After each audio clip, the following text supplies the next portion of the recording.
Hi, my name's Heather, and I have just married a lovely gentleman called Cameron on Saturday who has cystic fibrosis.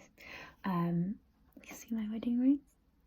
Literally 3 days ago. So I thought this would be a really good time to do one of these videos. So my mother-in-law sent me the link and said that I should put a little video together to explain what it means to me for these drugs to be accessible for Cameron and for other people with cystic fibrosis in the UK.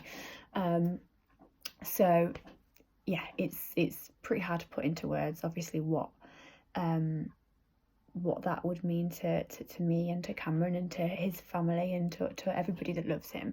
You can't really put into words, but I'll try. Cameron is 27 and he at the minute is quite well. Obviously we all know it's called the invisible illness. You cannot tell most of the time people with CF are even poorly or have an illness. Definitely the case with Cam. Obviously I'm quite biased because I've just married him, but he's very handsome. He goes to the gym, keeps himself fit.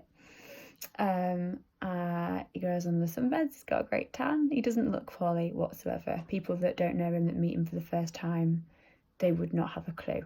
And the wedding day was another occasion where, people in the room, well, everybody there knew he had CF, but you just can't tell. And he was a picture of health, smiling all day, had a gorgeous burgundy suit on, and looked incredible. But what people don't see behind closed doors is the aftermath of an event where he's not had time to do proper physio, where he's been drinking alcohol, which his body isn't used to, and the after effects that has on his body.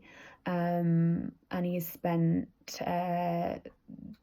all day yesterday and all day today trying to clear his chest, practically, just to make sure that no infection takes hold, as an after effect of him not being able to do proper physio, obviously, on the Saturday or the Sunday because of how hectic things were.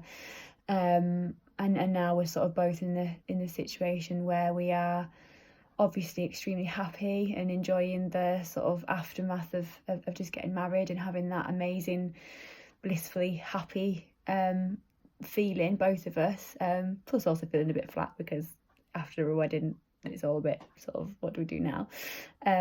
But we have that added worry of, is he going to be well enough for us to go on our honeymoon in 2.5 weeks, because he is not feeling great.